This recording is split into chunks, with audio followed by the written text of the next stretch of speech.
ಶುದ್ಧ ಬ್ರಹ್ಮಣೇ ನಮಃ.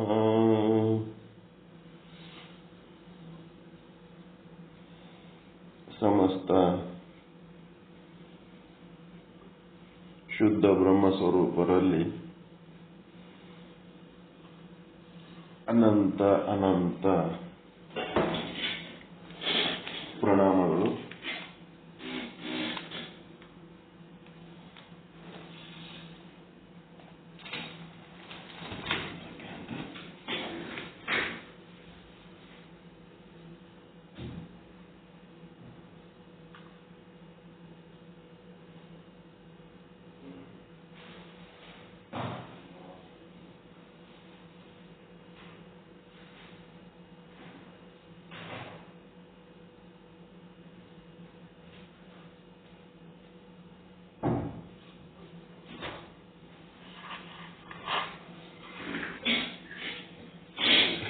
ಇಲ್ಲಿಯ ತನಕ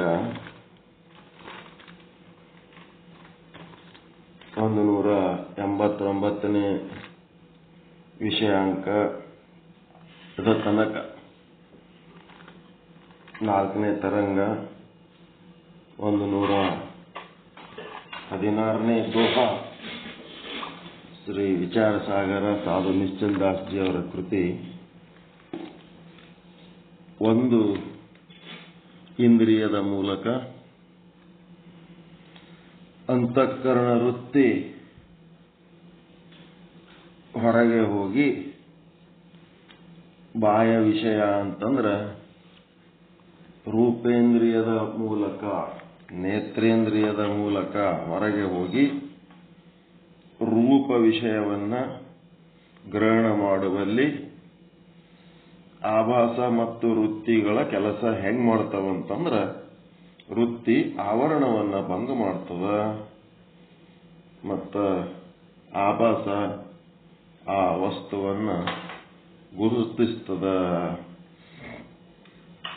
ಅನ್ನಂಥದ್ದು ಹೇಳ್ಕೊತ ಬಂದ್ರು. ನಾವು ಬರೇ ನೇತ್ರೇಂದ್ರಿಯ, ರೂಪ ವಿಷಯ ಇವೆರಡಕ್ಕೆ ಸೀಮಿತ ಅಲ್ಲ.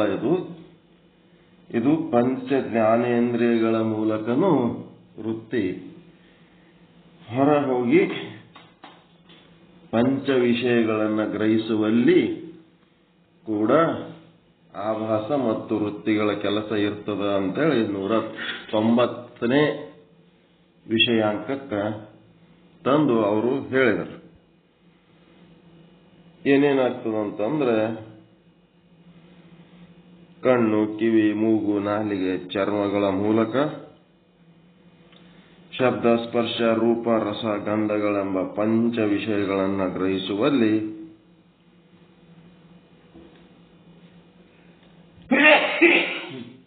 ಎಲ್ಲ ವಿಷಯ ಗ್ರಹಣದಲ್ಲಿ ಕೂಡ ಏನದ ವೃತ್ತಿ ಆವರಣ ಭಂಗ ಮಾಡ್ತದ.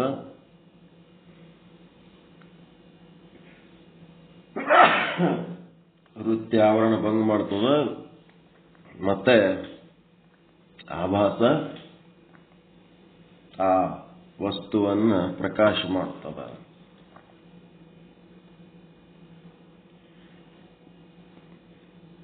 ಕಣ್ಣಿನ ಮೂಲಕ ಅಂತಃಕರಣ ವೃತ್ತಿ ಹೊರಗೆ ಹೋಗಿ ಆ ವಸ್ತುವನ್ನು ಪ್ರಕಾಶ ಮಾಡುವಲ್ಲಿ ಯಾಕ ಅದು ಅಸಫಲ ಆಗ್ತದ, ಅದಕ್ಕೆ ಆಭಾಸನೆ ಯಾಕೆ ಬೇಕು ಅಂತ ಕೇಳಿದಾಗ,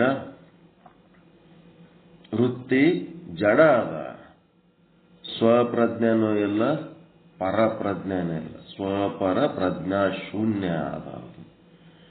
ಹೆಂಗ ಬ್ಯಾಟ್ರಿ ಬೆಳಕ ಕತ್ತಲಲ್ಲಿ ಹಾಕಿದಾಗ ಅಲ್ಲಿ ಹಾವು, ಚೇಳು, ಹುಲಿ, ಕರಡಿ ಏನರೇ ಕಂಡು ಅಂತಂದ್ರ ಆ ಬೆಳಕು ಇದು ಹುಲಿ ಅದ ಅಂತ ಹೇಳುವ ಶಕ್ತಿ ಆ ಬೆಳಕಿಗಿಲ್ಲ.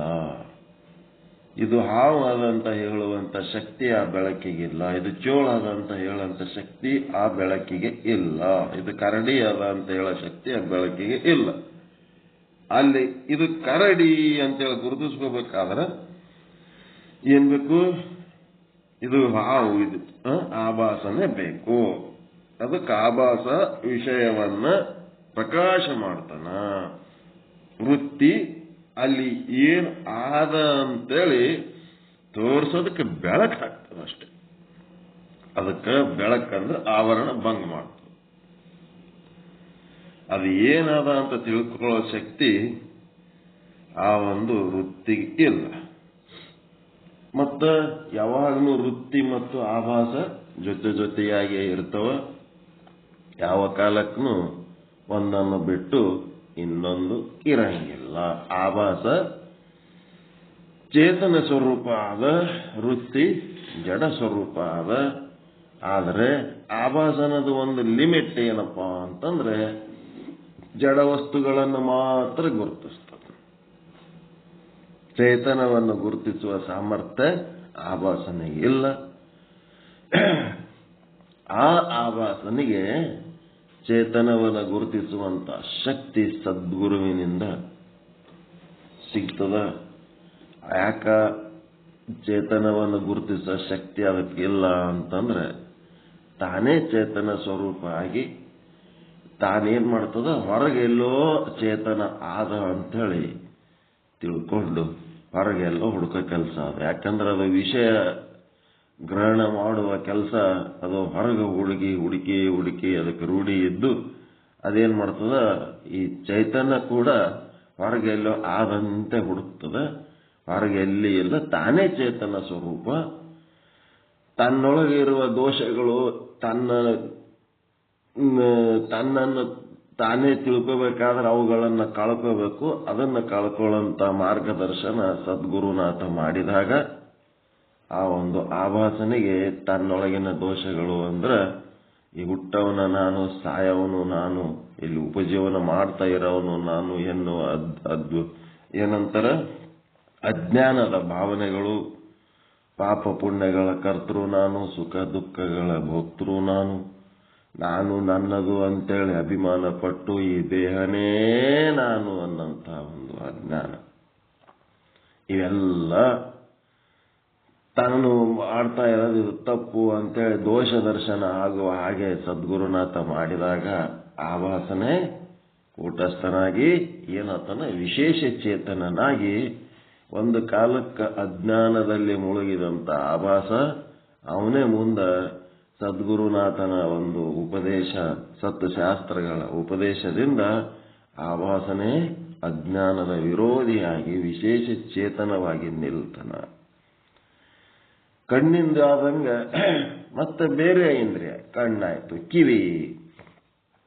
ಕಿವಿಯ ಮೂಲಕ ಕೂಡ ಅಂತಃಕರಣ ವೃತ್ತಿ ಹೊರಗೆ ಹೋಗಿ ಅದರ ಶಕ್ತಿ ಸಾಮರ್ಥ್ಯ ಎಷ್ಟದ ಅಷ್ಟು ದೂರದ ಶಬ್ದಗಳನ್ನು ಗ್ರಹಿಸುವಲ್ಲಿ ಏನೋ ಶಬ್ದ ಬರ್ತಾ ಇದೆ.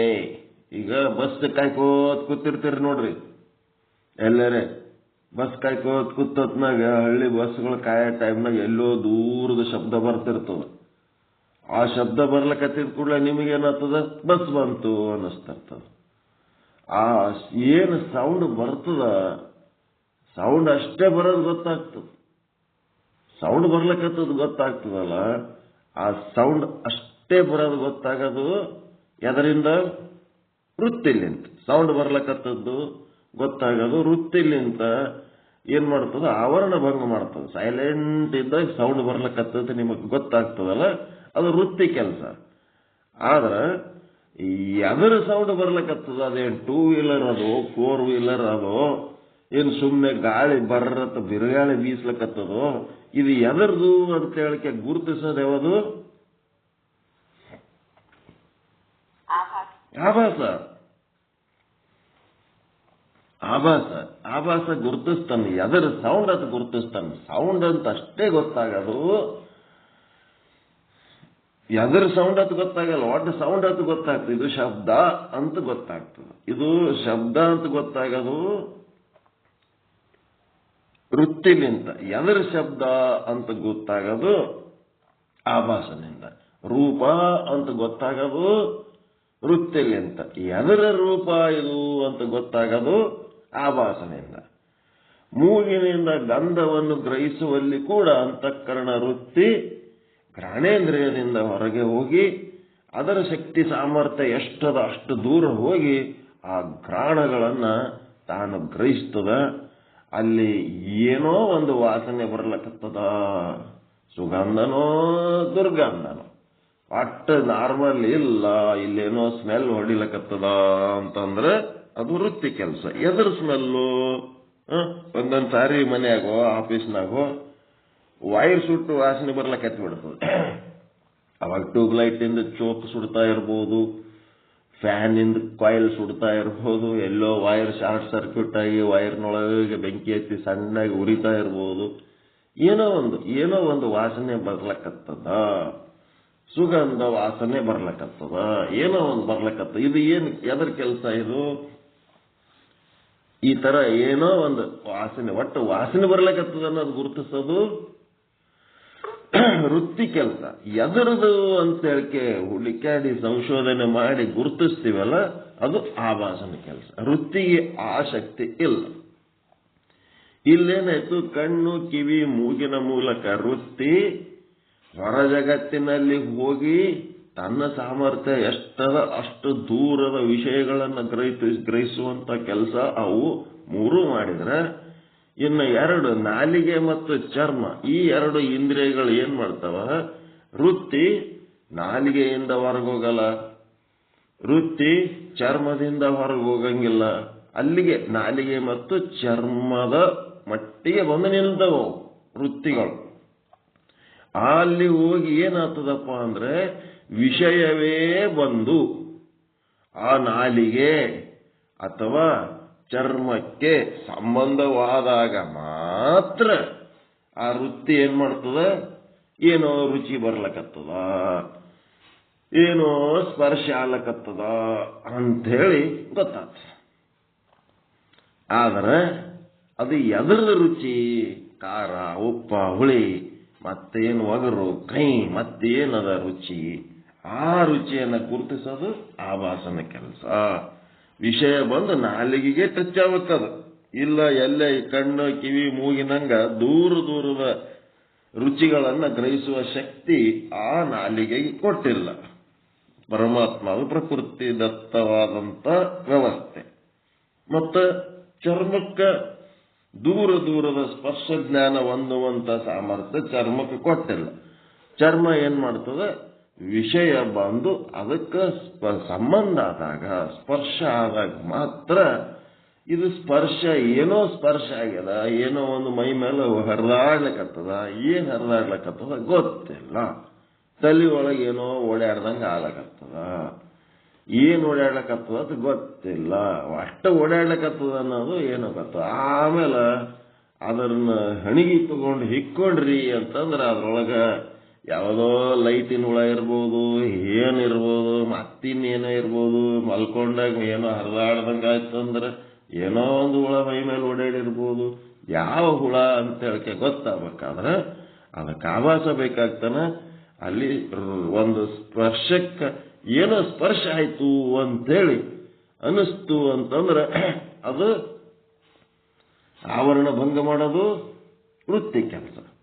ಈ ರೀತಿ ಪರ್ಫೆಕ್ಟ್ ಮಾಡಿ ನಿಮ್ಗೆ ತಿಳಿಸಿಕೊಟ್ರು ಪಂಚ ಜ್ಞಾನೇಂದ್ರಿಯಗಳ ಮೂಲಕ ಪಂಚ ವಿಷಯಗಳನ್ನು ಗ್ರಹಿಸುವಲ್ಲಿ ಆ ಶಬ್ದಕ್ಕೆ ಏನ್ ಬಳಸಿ, ಈ ಒಂದು ವಿಷಯಕ್ಕೆ ಶಬ್ದ ಏನ್ ಬಳಸ್ತಾರೆ? ಬಾಹ್ಯ ವಸ್ತುಗಳಲ್ಲಿ ಆಭಾಸ ಮತ್ತು ವೃತ್ತಿಗಳ ಪ್ರಯೋಜನವಿದೆ ಅನ್ನೋ ಶೀರ್ಷಿಕೆ ಅಡಿಯಲ್ಲಿ 189, 190ನೇ ವಿಷಯಾಂಕಗಳ ಮೂಲಕ ಇವು ವೃತ್ತಿ ಮತ್ತು ಆಭಾಸ ಹ್ಯಾಂಗ ಕೆಲಸ ಮಾಡ್ತಾರ ಅನ್ನೋದು ಪಕ್ಕ ಮಾಡಿಕೊಟ್ಟ. ಉಪಯೋಗದ ಅಲ್ರಿ, ಚಲೋ ಅದ ಇಲ್ಲ ಇದು ಪಾಠ? ನಮ್ಮನ್ನ ಬಿಟ್ಟು ಏನು ಹೇಳಂಗಿಲ್ಲ ಅವ್ರು. ಇದೇ ಬಾರಿ ಸ್ಪೆಷಲ್ ಅದ, ಮತ್ತೊಬ್ಬರ ಸುದ್ದಿನೇ ಇಲ್ಲ ಇಲ್ಲಿ. ಆಧ್ಯಾತ್ಮ ಅಂದ್ರೆ ನಿಮ್ಮ ಆತ್ಮದ ಅಧ್ಯಯನ, ಸ್ವಾಧ್ಯಾಯ, ನಿಮ್ಮ ಆತ್ಮದ ಬಗ್ಗೆ. ಸೆಲ್ಫ್ ಅಂದ್ರೆ ಆತ್ಮ, ನಿಮ್ಮ ಬಗ್ಗೆ ನೀವೇ, ನಿಮ್ಮ ವೃತ್ತಿ, ನಿಮ್ಮ ವಿಷಯ ಗ್ರಹಣ ಶಕ್ತಿ, ನಿಮ್ಮ ಆಭಾಸ, ನಿಮ್ಮ ಒಂದು ವೃತ್ತಿ, ಮತ್ತೇನು ನಿಮ್ಮ ಇಂದ್ರಿಯಗಳ ಮೂಲಕ ಏನು ಅನುಭವ ಹೊಂದುತ್ತೀರಿ ಅದೆಲ್ಲ ನಿಮ್ ಬಿಟ್ಟು ಮತ್ತು ಮೂರನೇದು ಏನು ಮಹಾತ್ಮರ ಚರಿತ್ರೆ ಪುರಾಣ ಕಥೆ ಏನೇನು ಇಲ್ಲ ಇದ್ರೊಳಗೆ. ನಿಮ್ಮನ್ನು ಬಿಟ್ಟು ಮತ್ತೊಂದೇನೂ ಇಲ್ಲ. ಇದನ್ನೇ ಸ್ವಾಧ್ಯಾಯ ಅನ್ನೋದು. ಸ್ವಾಧ್ಯಾಯ ಮತ್ತು ನಿಮ್ಮದು ನೀವು ಇದು ತಿಳ್ಕೊಂಡ ಮೇಲೆ ಇದು ಪರ್ಫೆಕ್ಟ್ ಆಗ್ಬೇಕಾದ್ರೆ ಇದು ಪ್ರವಚನ ಮಾಡಬೇಕು. ನೀವು ಹೇಳಿದ್ದು ಸರಿನೋ ತಪ್ಪೋ ಅಂತೇಳಿ ಗೊತ್ತಾಗಬೇಕಾದ್ರೆ 4 ಮಂದಿ ದೊಡ್ಡವರ ಮಧ್ಯೆ ಹೋಗಿ ಈ ವಿಚಾರಗಳನ್ನು ಇಡಬೇಕು. ಇಟ್ಟಾಗ ಅವರು ಅದನ್ನು ಸರಿಪಡಿಸುವ ಕೆಲಸ ಮಾಡ್ತಾರೆ. ಹೀಗಾಗಿ ನಾವು ತಿಳಿದದ್ದೇ ಖರೆ ಅನ್ನೋದಲ್ಲ. ಹೊರಗೆ ನಾವು ಪ್ರವಚನ ಮಾಡಿದಾಗೆ ನಾವು ಎಷ್ಟರ ಮಟ್ಟಿಗೆ ಸರಿ ಎಷ್ಟರ ಮಟ್ಟಿಗೆ ತಪ್ಪು ಅನ್ನೋದು ಗೊತ್ತಾಗ್ತದೆ. ಯಾಕಂದ್ರೆ ನಮ್ಗಿಂತ ಹೆಚ್ಚು ತಿಳಿದಂತ ದೊಡ್ಡವರು ಅಂತ ಇರ್ತಾರೆ. ಆ ದೊಡ್ಡವರು ಅಂತ ಇರ್ತಾರೆ ಖರೆ, ಆದ್ರೆ ಕೆಲವೊಬ್ಬರು ಪರ್ಫೆಕ್ಟ್ ಆಗಿ ಚಲೋ ಹೇಳಂತವ್ರು ಇರ್ತಾರ. ಈಗ ನಮಗ ಇಲ್ಲಿ ಸಿಕ್ಕಿದ್ರಾಗ ನಿನ್ನೆ ಹೋಗಿದ್ರಾಗ ಅಗದಿ ಪರ್ಫೆಕ್ಟ್ ಆಗಿ ಒಂದು 8-10 ಮಂದಿ ವೇದಿಕೆ ಮೇಲೆ ಇದ್ರೂ ಸಹಿತ ಬಂದೋಬಸ್ತ್ ಶಾಸ್ತ್ರ ಚಲೋ ಹೇಳೋರು ನಾಗೇಶ್ವರಾನಂದ ಸ್ವಾಮೀಜಿ ಅಂತ ಬರ್ತಾರೆ. ಇವರು ನಾಗೇಶ್ವರಾನಂದ ಸ್ವಾಮೀಜಿ ಗೋಕಾಕ್ನಾಗ ಅದರಂತ. ಇದೇನು ಗೋಕಾಕ್ ಇಂಥ ಪರಿ ಸ್ಟ್ರಾಂಗ್ ಆಗಲಕತ್ತದ ನಮಗ. ಅಲ್ಲಿ ಫಸ್ಟ್ ಕ್ಲಾಸ್ ಹೇಳಿದ್ರು ಅವ್ರು. ಒಂದು ಶಾಸ್ತ್ರ ಒಂದು ಅಕ್ಷರನು ಬಿಡ್ಲಾರ್ದಂಗ ಭಾರಿ ಪರ್ಫೆಕ್ಟ್ ಹೇಳಿದ್ರು. ಗೋಕಾಕ್ ಒಳಗ ಕುಂಬಾರಗೇರೆ ಕುಂಬಾರವಾಡಿ ಹಿಂಗೇನಾದತ್ ನೋಡ್ರಿ, ನಾಗೇಶ್ವರಾನಂದ ಸ್ವಾಮೀಜಿ ಅಂತ. ನೀವು ಗೋಕಾಕ್ನವರು ಎಲ್ಲರೂ ಏನ್ ಮಾಡಬೇಕು, ಒಂದ್ಸಾರಿ ಹೋಗಿ ಆ ಸ್ವಾಮಿಯವರಿಗೆ ಭೇಟಿಯಾಗಿ ಅವ್ರ ಜೊತೆಗೆ ಒಂದ್ ಸ್ವಲ್ಪ ವಾದ ಸಂವಾದಗಳ ಎದುರಾಗರ ಇದ್ದು ಇಲ್ಲಿ ಏನಾರ ಬರದಾರ, ಪೂಜ್ಯ ಶ್ರೀ ನಾಗೇಶ್ವರಾನಂದ ಮಹಾಸ್ವಾಮಿಗಳು ಸಿದ್ಧಾರೂಢಾಶ್ರಮ, ಇದು ಏನಪ್ಪಾ ಅಂದ್ರೆ ಕುಂಬಾರವಾಡಿ ಅಲ್ಲದು, ಉಪ್ಪಾರಹಟ್ಟಿ ಗೋಕಾಕ್ ತಾಲೂಕ ಬೆಳಗಾಂ ಜಿಲ್ಲಾ. ಇನ್ನ ಉಳಿದು ಏನ್ರಿ ಗ್ರಾಮ ಏನ್ರಿ? ಸಣ್ಣ ಹಳ್ಳ್ಯಾಗ ದೊಡ್ಡ ಸ್ವಾಮಿಗಳು ಅದಾರ, ಪರ್ಫೆಕ್ಟ್ ಅದಾರ ಸ್ವಾಮಿಗಳು. ಹಿಂಗಾಗಿ ಮತ್ತ ಇನ್ನೊಬ್ಬರು ಬಹಳ ದೊಡ್ಡವರು ವೇದಾಂತ ಆಚಾರ್ಯ ಹಿಂಗೆಲ್ಲ ಹೇಳಿ ಅವ್ರದೂ ಒಂದು ಹೆಸರು ಹೇಳಿದ್ರು, ಅದು ಹೇಳ್ತೀನಿ. ಅವ್ರು ಏನ್ ಮಾಡಿದ್ರು ಅಂತಂದ್ರೆ, ಶ್ರೋತ್ರಿಯ ಬ್ರಹ್ಮನಿಷ್ಠ ದಯಾನಂದ ಸರಸ್ವತಿ ಮಹಾಸ್ವಾಮಿಗಳು ನ್ಯಾಯ ವೇದಾಂತಾಚಾರ್ಯ ಶ್ರೀ ಪೂರ್ಣಾನಂದ ಆಶ್ರಮ ಕಾಡರಕೊಪ್ಪ, ಬಾದಾಮಿ ತಾಲೂಕ, ಬಾಗಲಕೋಟೆ ಜಿಲ್ಲೆ. ಇವರು ಈ ಒಂದು ವೇದಾಂತದ ಚಿಂತನ ಮಾಡ್ತಾರಂತ ಎಲ್ಲರೂ ಬಾಯಿ ತೆರ್ಕೊಂಡು ಕೂತಿದ್ದೆವು. ಅವ್ರು ಏನ್ ಮಾಡಿದ್ರಪ್ಪ ಅಂದ್ರೆ, ಅಲ್ಲಿ ನಂಬು ಜ್ಞಾನವನೇ ಹಂಬಲಿಸದರು ಮುಕುತಿಯನು ಕರ್ಮದಳು ಸಿಲುಕಿ ಮನುಜ ಅಂತೇಳಿ ಜ್ಞಾನ ಪ್ರತಿಪಾದನಾ ಸ್ಥಳದ 6ನೇ ಪದ್ಯದ ವಿಷಯ ತಗೊಂಡು ಅಲ್ಲಿ ವರ್ಣನ ಮಾಡ್ಲಿಕ್ಕತ್ತಾರ. ಜ್ಞಾನದ ವರ್ಣನೆ. ಈ ಜ್ಞಾನವನ್ನು ನಂಬು, ಈ ಜ್ಞಾನಕ್ಕೆ ಸಂಬಂಧಪಟ್ಟಂತ ವಿಷಯ ಬರ್ಬೇಕಾದ್ರ ಮೊದಲ ಏನಾಗಬೇಕಂತ, ನಾನು ಯಾರು, ಈ ಜಗತ್ತಂದ್ರ ಏನು. ಈಗ ಗೌತಮ ಬುದ್ಧಗ ಹೆಂಗ ಮುದುಕನ್ನ ನೋಡಿದ್ರ ಮುದುಕ ಯಾಕೆ ಆಗ್ತಾನ, ಸತ್ತರ ಯಾಕೆ ಸಾಯ್ತಾನ, ಯಾಕೆ ಸಾಯ್ತಾನ, ರೋಗ ಯಾಕೆ ಬರ್ತದ, ಹಿಂಗೆಲ್ಲ ಸಂಶಯಗಳು ಬರ್ಬೇಕು. ಹಂಗೆ ನಿಮ್ಗೆ ಯಾರಿಗಾರು ಬಂದವೇನಂತ ಕೇಳಿದ್ರು ಅವ್ರು. ಏನ್ ಬಂದಿಲ್ಲ, ನಾವೇನ್ ತಿಳ್ಕೊಂಡಿವಿ ಅದು ಪರ್ಫೆಕ್ಟ್ ಅಂತ ತಿಳ್ಕೊಂಡ್ಬಿಟ್ಟಿವಿ. ನಮ್ಮ ನಾಮ ರೂಪಗಳು, ನಮ್ಮ ಜೀವನ, ಇದ್ರಾಗ ಏನು ನಮ್ಗೆ ಸಂಶಯನೇ ಇಲ್ಲ.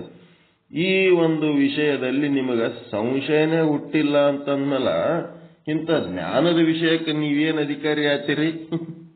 ನಿಮಗಿದು ಕೇಳೋ ಅಧಿಕಾರನೇ ಇಲ್ಲ ಅಂತಂದ್ರು ನೋಡ್ರಿ ಹೆಂಗದ ಮಜಾ.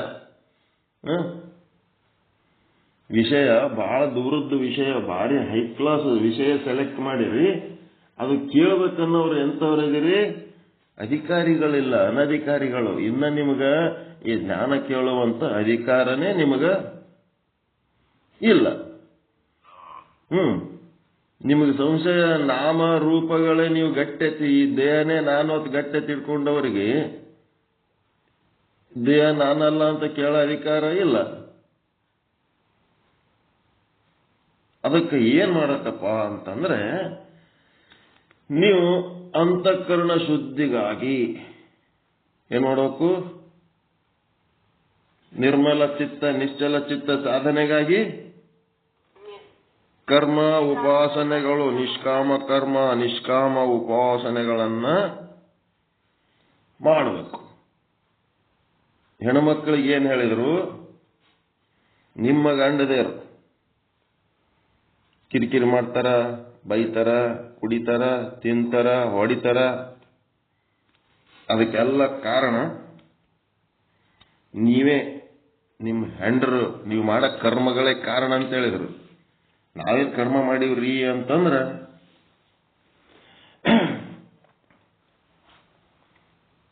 ಅಡಿಗೆ ಮಾಡೋ ಟೈಮ್ನೊಳಗ ನನ್ನ ಗಂಡ ಚಂದ ಉಣ್ಲಿ ತಿನ್ಲಿ, ಅವನು ಆರೋಗ್ಯವಾಗಿರ್ಲಿ, ಅವನೊಳಗ ಒಳ್ಳೆ ಕಲ್ಯಾಣಕಾರಿ ಗುಣಗಳು ಬರಲಿ ಅಂತ ಹೇಳಿ ನೀವು ಪ್ರೀತಿಲಿಂತ ಅಡಿಗೆ ಮಾಡಿ ಹಾಕೋದ್ರ ಬದಲಿ ಕಾಟಾಚಾರಕ್ಕೆ ಅಡಿಗೆ ಮಾಡ್ತೀರಿ. ಅಡಿಗೆ ಮಾಡೋ ಟೈಮ್ನೊಳಗ ಯದ್ವಾ ತದ್ವಾ ಮನಸ್ಸಿನಾಗ ಬೈಕೊತ್ತ ಮಾಡ್ತಿರ್ತೀರಿ.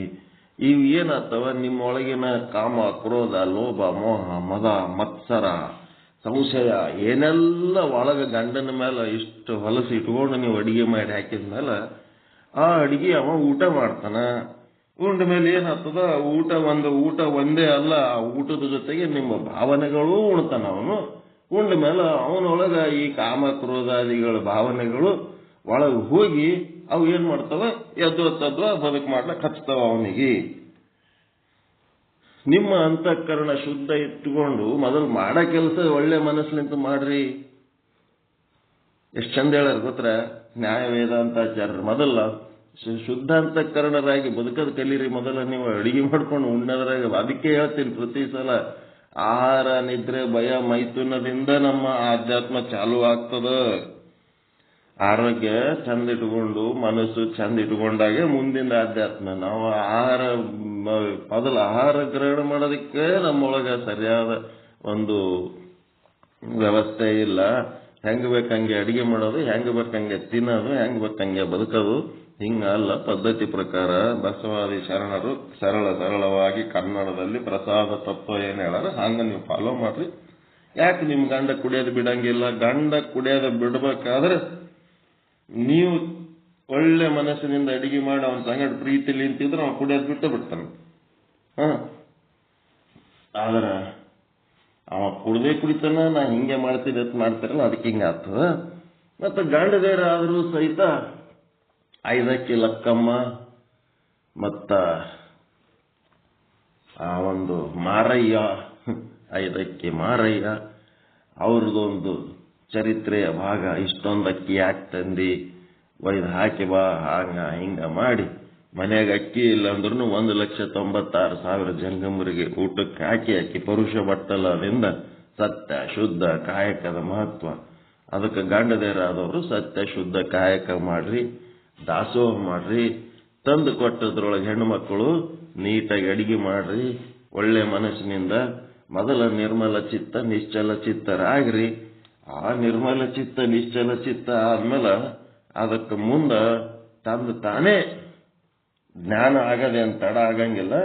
ಅದು ಬಹಳ ದೂರದ ಕೆಲಸ ಅದ. ನಿರ್ಮಲ ಚಿತ್ತ ನಿಶ್ಚಲ ಚಿತ್ತ ಆಗ್ಬೇಕಂದ್ರೆ ಈ ದೇಹ ನಾನಲ್ಲ ಅನ್ನೋದೇ ತಿಳ್ಕೊಬೇಕಾದ್ರೆ ಎಷ್ಟೋ ಜನ್ಮ ಎತ್ತಿ ಬರ್ಬೇಕಾಗ್ತದ.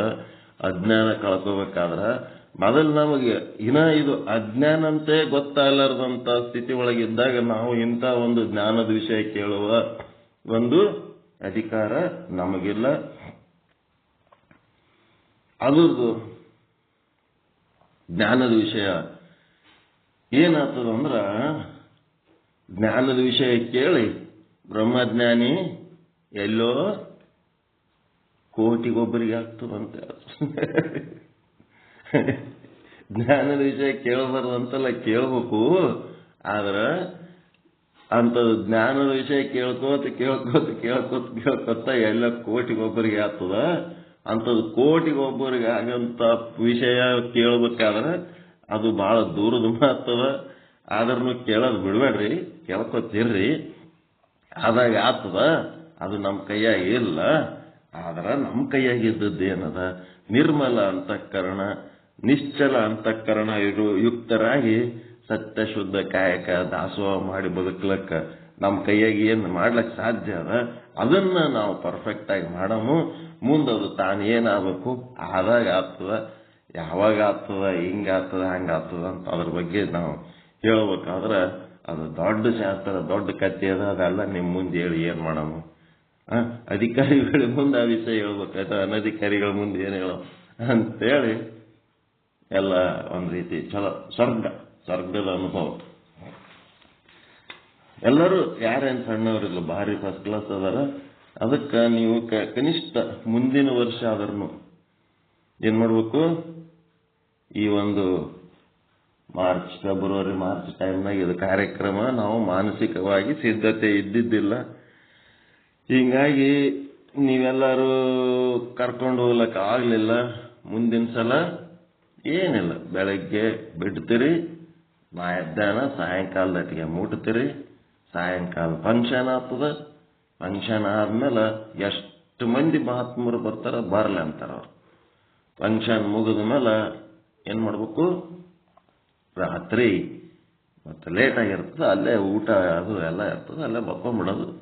ನಶಿಕ್ನಾಗ ಯಾವ್ದು ನಮ್ಮ ಊರಿಗೆ ಹೋಗ್ಬಿಡೋದು. ಮುಂಜಾನೆ 9-10 ಅನ್ನೋದ್ರಾಗೆ ಗಚ್ಚಂಗ್ ಗುರುಗಳು ಅವ್ರ ಟೀಮ್ ಎಲ್ಲ ತಮ್ಮ ಊರಿಗೆ ಹೋಗಿ ಫೋನ್ ಮಾಡಿಬಿಟ್ರು, ನಾವು ಹೋಗಿ ಮುಟ್ಬಿಟ್ಟವ್ರಿ ಗುರುಗಳ. ನಶಿಕ್ನಾಗ 4-5 ಎದ್ದು ಹೋಗ್ಬಿಡೋದು ಅಷ್ಟೇ. ಬಹಳ ಒಂದು ಒಳ್ಳೆಯ ಕಾರ್ಯಕ್ರಮ, ಸೂಪರ್. ಅದ್ರಾಗ ಈ ಚಂದ್ರು ಗುರುಗಳು, ಅವ್ರ ತಂದೆಯವರು, ಮತ್ತೆ ಅಲ್ಲಿ ಏನೆಲ್ಲ ಸೇವಾ ಮಾಡ್ತಾರ ಎಲ್ಲರೂ. ಒಬ್ಬ ಗುರುಗಳು, ಅವ್ರ ಹೆಸರು ಹೇಳ್ತೀನಿ ಆಮೇಲೆ. ಆ ಗುರುಗಳ ಒಂದು ಸಂಸ್ಕಾರ ಬೆಳೆಸಿ ಅಲ್ಲಿ ಸಿದ್ಧಾರೂಢ ಮಠ ಕಟ್ಟಿ ಅವ್ರು ಎಷ್ಟು ಮಂದಿ ಬರ್ತಾರ ಎಲ್ಲರಿಗೂ ಒಂದು ಚೂರು ತೊಂದರೆ ಆಗ್ಲಾರ್ದಂಗೆ ಕಾಳಜಿ ಮಾಡಿ ಅಷ್ಟೊಂದು ವ್ಯವಸ್ಥೆ ಮಾಡಿ ಕಳಿಸ್ತಾರ ಅವರು. ಅವರು ಅಷ್ಟೇ ಅಲ್ಲ, ಅವ್ರ ಮನ್ಯಾಗ ಅವ್ರ ಹೆಂಡತಿ ಮಕ್ಕಳು ಟೋಟಲ್ ಅವತ್ತಿನ ದಿವಸ ಎಲ್ಲ ಸೇವೆ ಮಾಡ್ಲಕ್ಕೆ ತಯಾರಿರ್ತಾರೆ. ಆದರ್ಶ ಪರಿವಾರಗಳದೇ ಒಂದು ಟೀಮ್ ಅದ ಅಲ್ಲಿ, ಬಹಳ ಚಲೋ ಅವ್ರ, ಒಳ್ಳೆ ಜನ. ಹಾಳೆ ಕೊಪ್ಪ, ಹಾಳೆ ಅದೇನು ಕಲ್ಲು, ಹಾಳೆ ಕಲ್ಲು ಅಂತ, ಹಾಳೆ ಕಲ್ಲು, ಜಗಳೂರು ತಾಲೂಕು, ದಾವಣಗೆರೆ ಜಿಲ್ಲೆ. ಒಳ್ಳೆ ಅನುಭವ, ಬೆಸ್ಟ್ ಎಕ್ಸ್ಪೀರಿಯನ್ಸ್, ಒಳ್ಳೆ ಜನ. ಅಂತಲ್ಲಿ ಹೋದಾಗ ಎಲ್ಲ ಕೆಲವೊಂದು ಕಲಿಬೇಕು. ಕಲಿಯೋದೇನು, ಈಗ ದೂರ ಜನ ಎಲ್ಲ ಬಂದಿರ್ತಾರ, ಅವರಿಗೆಲ್ಲ ಗಿಫ್ಟ್ ಕೊಡ್ಬೇಕಂತಂದ್ರೆ ಅವರು ಇವು ಒಂದು ಪ್ಲಾಸ್ಟಿಕ್ ಬುಟ್ಟಿ ತಗೊಂಡು ನಾವೇನ್ ಮಾಡ್ತೀವಿ, ಫ್ರೂಟ್ ಬೌಲ್ ಅಂತೇಳಿ ಅದ್ರೊಳಗ ಸೇಬ, ಬಾಳೆಹಣ್ಣು ಇಂಥವೇನೋ ಇಟ್ಟಕ್ಕೆ ಕೊಟ್ಟು ಬಿಡ್ತೀವಿ. ಅದು ಏನು 24 ತಾಸಿನಾಗ ಮೆತ್ತಗಾಗಿ ರಾಡಿಯಾಗಿ ಎದ್ದು ಹೋಗ್ಬಿಡ್ತಾವ. ಅವು ಎಲ್ಲಿ ಚಲೋ ಇರ್ತಾವ ತಿನ್ಲಕ್ಕೂ, ಅಲ್ಲಿ ಎಲ್ಲಾರ ಮನ್ಯಾಗನು ಹಬ್ಬದ ದಿವಸ ಅವೇ ತುಂಬಿರ್ತಾವ.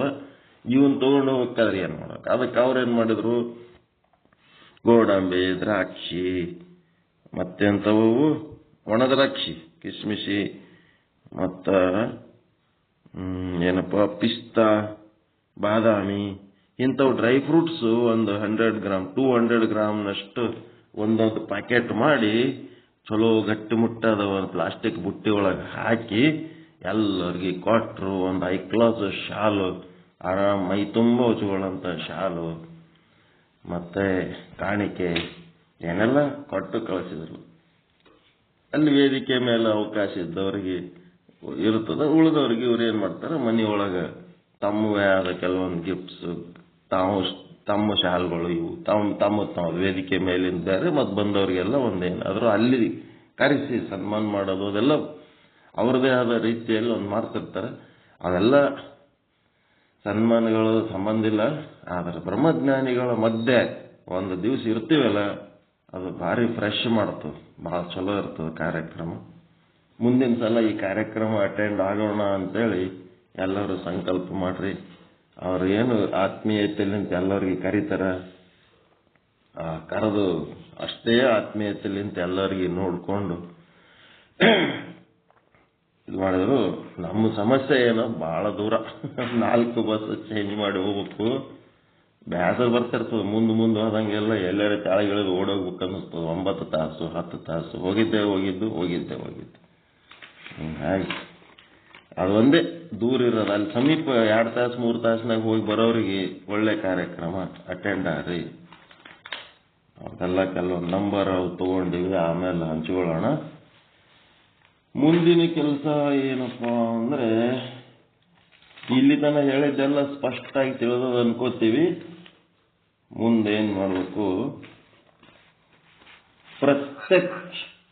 ಪ್ರತ್ಯಕ್ಷ ಏನ್ರಿ? ಹೇಳ್ರಿ.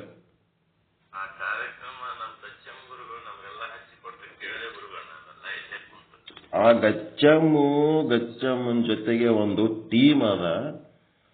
ಆ ಗಚ್ಚಮ್ಮವ್ರು ಒಬ್ರೆ ಪ್ಯಾಂಟ್ ಹಾಕೊಂಡವ್ರು, ಉಳಿದವ್ರು ಯಾರೆಲ್ಲ ಬನೀನ ದೋತ್ರ ಒಂದು ಅಂಗಿ ಹಾಕೊಂಡವ್ರ ಮ್ಯಾಲ ಕಾಟಾಚಾರಕ್ಕೆ. ಅವ್ರು ಏನು ಎಲ್ಲರೂ ಸಂತರ ಮಹಾತ್ಮರೇ ಅದಾರ ಅವ್ರು.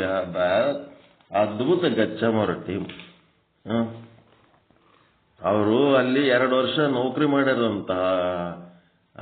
ಯಾವ್ರಲಿಂತ ಬರ್ತಾರಲ್ಲ ಅವರು, ಗುಮ್ಗೋಳು ಮತ್ತು ಅದ್ರ ಸುತ್ತಮುತ್ತ ಯಾವ್ದು ಹಳ್ಳಿಗಳದಾಗ ಅವ್ರು ಕೆಲಸ ಮಾಡ್ಯಾರ. ಹೋಗ್ತಾ ಒದರ್ಕೊತ್ ಹೋಗೋದತ್ತ, ಬರ್ತಾ ಒದರ್ಕೊತ್ ಬರೋದತ್ತ. ನಡ್ರಿ ಹೋಗಮ್ ಸತ್ಸಂಗಕ್ಕೆ ಮನಿ ಕರೆದು ಒದರಾಡಿ ಇಷ್ಟು ಮಂದಿ ಜಮಾಸಿ ನೋಡಪ್ಪ. ಈಗ ಇಷ್ಟು ಮಂದಿ ಉಳ್ದಾರ, ಮೊದಲು ಜಗ್ಗಿ ಮಂದಿ ಕರೆಸ್ತಿದ್ದೆ. ಸತ್ಸಂಗ ಮಾಡೋದೇ ನನ್ನ ಕೆಲಸ. ಸತ್ಸಂಗ ಹೇಳೋರಿಗೆ ಕರ್ಸೋದು, ಇವ್ರಿಗೆಲ್ಲ ಕುಂದಿರಿಸಿ ಕೇಳೋದು, ನಾನು ಕೇಳೋದು, ಇದೇ ಮಾಡ್ಕೊತ್ ಬಂದಿ ನೋಡಪ್ಪ ಅಂತೇಳಿ ಎಲ್ಲರೂ ಬಡ ನಮಸ್ಕಾರ ಮಾಡಿ. ಅದ್ಭುತ ಜನ. ಭಾರಿ ಖುಷಿ ಆಯ್ತು. ಶರಣಾಗತಿ. ನಮ್ಮ ಕಾರ್ಯಕ್ರಮಗಳಿಗೆ ಅಂತವ್ರಿಗೆ ಕರೆಸಿದ್ರೆ ಜೀಪ್ ಮಾಡ್ಕೊಂಡು ಒಂದು 10-15 ಮಂದಿ ಬರ್ತಾರ. ಒಂದು ಪುಣ್ಯದ ಕೆಲಸ ಮಾಡ್ಬೇಕಂತವ್ರಿಗೆಲ್ಲ ಕರೆಸ್ಬೇಕು, ಸತ್ಕಾರ ಮಾಡ್ಬೇಕು. ಅಂಥವ್ರ ಸೇವೆ ಮಾಡೋದ್ರಿಂದ ನಮ್ಮ ಪುಣ್ಯ ಕೋಟಿ ಜನ್ಮದಾಗ ಸಾಧಿಸುವಂತ ಪುಣ್ಯ ಒಂದೇ ಜನ್ಮದಾಗ ಸಾಧಿಸಿಬಿಡ್ತೀವಿ. ಆ ರೀತಿ ಎಲ್ಲರೂ ಹಂಗೆ ಅದಾರ. ಅವ್ರದೇ ಒಂದು ಟೀಮ್ ಅದ, ಒಂದು 10-15 ಮಂದಿದು. ಅವ್ರದ್ರಾಗ ಎಲ್ಲರೇ ಜಾಗ ಸಿಕ್ಕರು ನಾನು ಗಾಡ್ಯಾಗ ಕೂತ್ ನಸಿಕ್ನಾಗ ಎಗರಿ ಬಿಡ. ಮತ್ತು ಅವ್ರಕಿತ್ತ ನಸಿಕ್ನಾಗೆ ಎದ್ದೆಲ್ಲ ತಯಾರಾಗಿದ್ದೆ. ಅದು ಮೊದಲೇ ಬೇರೆ ಯಾರ್ಯಾರು ಅದ್ರಾಗ ಬರ್ತೀವಿ ದಾವಣಗೆರೆ ತನ ಮೊದಲೇ ಫಿಕ್ಸ್ ಮಾಡ್ಕೊಂಡಿದ್ರು. ಹಿಂಗಾಗಿ ಅವರು ಅದ್ರಾಗ ತುಂಬಿ ಅವರಿಗೆ ಜಾಗ ಇರೋದಂಗಾಯ್ತು. ಆಮೇಲೆ ಇವ್ರು 2 ವೀಲರ್ ಮೇಲೆ ಕರ್ಕೊಂಡು ಹೋಗಿ ನಮ್ಗೆ ಎಲ್ಲಿ ಇಳಿಸಿದ್ರು. ಮುಂದೆ ದಾವಣಗೆರೆಗೆ ಹೋಗಕ್ಕೆ ನಾವು ಹೆಂಗೆ 4-5 ಸುಮಾರಿಗೆ ಸಂಜೆಗೆ ಬಂದು ಮುಟ್ಟಿದೆವು. ನಸಿಕ್ನಾಗ 4:15 ಬಿಟ್ರೆ ಸಂಜೆ 4-5 ಬಂದು ಮುಟ್ಟಿವಿ. ಇದೆಲ್ಲ ಚಲೋ ಆಯ್ತು. ಏನು ಟಯರ್ಡ್ನೆಸ್ ಮನಸ್ಸಿನೊಳಗೆ ಕಾರ್ಯಕ್ರಮ ಯಶಸ್ಸಾಯ್ತು ಅಂತಂದ್ರೆ ಆ ಮೈ ಒಳಗೆ ಇದ್ದ ಟಯರ್ಡ್ನೆಸ್ ಏನು ಲೆಕ್ಕಕ್ಕೆ ಬರಂಗಿಲ್ಲ. ಅಗ್ಗದಿ ಉಲ್ಲಾಸ, ಉತ್ಸಾಹ, ಅಮೃತ ತುಂಬಿದ ಖುಷಿ. ಸಿದ್ಧಾರೂಢರು ಮೂರ್ತಿ ಮಾಡಿ ಎಷ್ಟು ಚಂದ ಆಲೆಕಲ್ಲೊಳಗೆ ಮಠ ಕಟ್ಟಾರ, ಎಷ್ಟು ಚಂದದ. ಪ್ರತಿಯೊಬ್ಬರು ಎಷ್ಟು ಮಂದಿ ಸಾಧ್ವಿಗಳಾಗ್ಯಾರ. ಅಲ್ಲಿ ಹೆಣ್ಮಕ್ಳು ಸಾಧ್ವಿಗಳದಾರ, ಗಂಡಸ ಮಕ್ಕಳು ಸಾಧುಗಳದಾರ.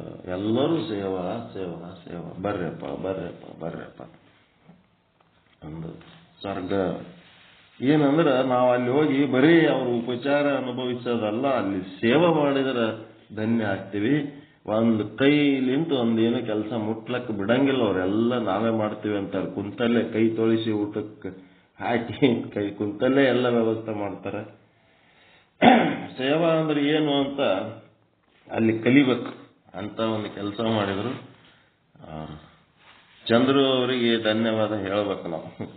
ಭಾಳ ಒಳ್ಳೆ ಅವ್ರ ಮನೆ, ಅವ್ರ ತಂದೆಯವ್ರ ಮನೆ ಎಲ್ಲ ಕಡೆ ಕರ್ಕೊಂಡೋಗಿ ಅಲ್ಲಿ ಚಹಾ ಕುಡಿ, ಇಲ್ಲಿ ಚಹಾ ಕುಡಿ, ಹಣ್ಣು ತಿನ್ನು, ಹಾಲು ಕುಡಿ, ಎಲ್ಲ ಸೂಪರ್.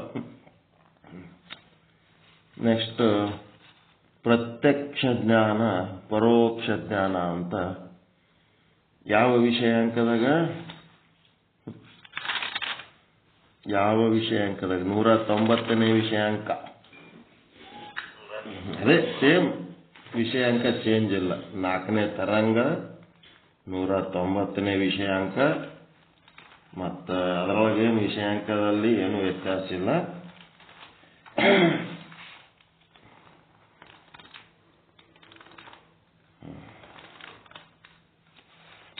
116ನೇ ದೋಹ.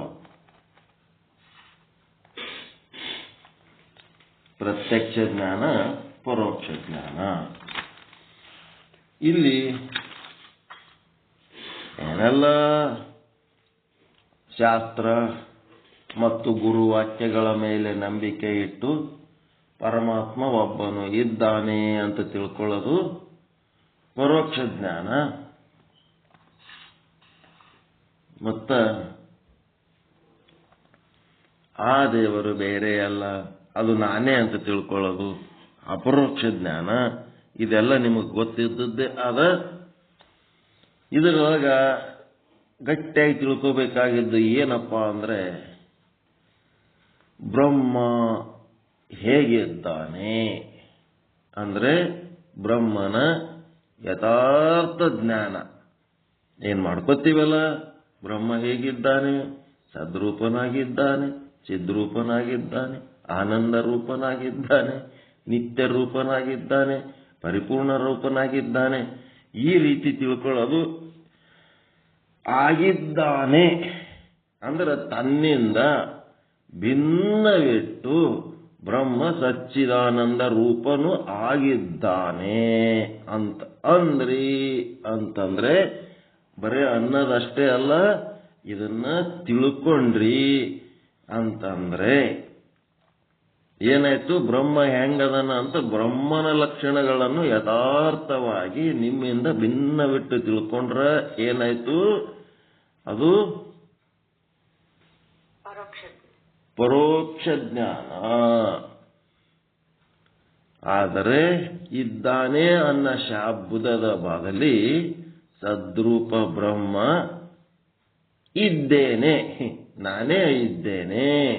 ಚಿದ್ರೂಪ ಬ್ರಹ್ಮ ನಾನೇ ಇದ್ದೇನೆ, ಆನಂದ ರೂಪ ಬ್ರಹ್ಮನು ನಾನೇ ಇದ್ದೇನೆ ಅಂತೇಳಿ, ನಿತ್ಯ ನಾನು, ಪರಿಪೂರ್ಣ ನಾನು ಅಂತೇಳಿ, ನಾನು ಇದ್ದಾನೆ ಅಂತಂದ್ರ ಪರೋಕ್ಷ ಜ್ಞಾನ, ಇದ್ದೇನೆ ಅಂತಂದ್ರ ಅಪರೋಕ್ಷ ಜ್ಞಾನ.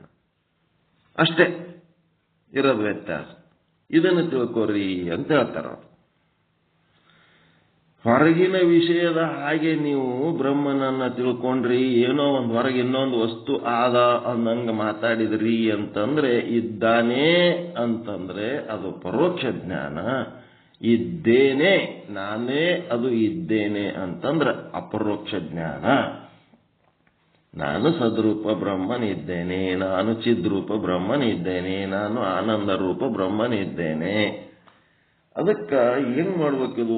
ಜಪ ಓಂ ನಮಃ ಶಿವಾಯ, ಓಂ ನಮಃ ಶಿವಾಯ ಅಂತಂದ್ರ ನಿಮ್ಮಿಂದ ಭಿನ್ನವಾದ ಒಬ್ಬ ಶಿವನಿಗೆ ನಮಸ್ಕಾರ ಮಾಡ್ತೀನಿ ಅಂದಂಗ. ಹೌದಾ ಇಲ್ಲ? ಹೌದಲ್ರಿ?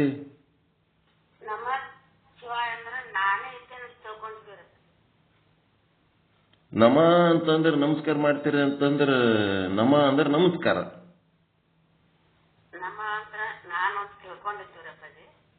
ನಮ ಅಂದ್ರೆ ನಾವ್ ಹೆಂಗ್ ತಿಳ್ಕೊತೀರಿ? ನಮ ಅಂದ್ರೆ ನಮ ಅಂದ್ರೆ ನಮಸ್ಕಾರ, ಇನ್ನೊಬ್ರಿಗೆ ನಮಸ್ಕಾರ ಮಾಡೋದು.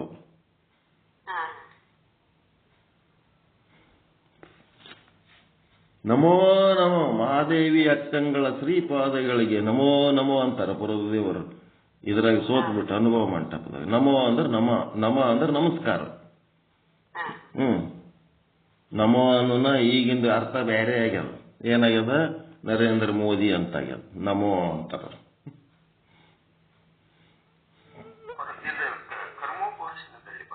ಏನ್ರಿ?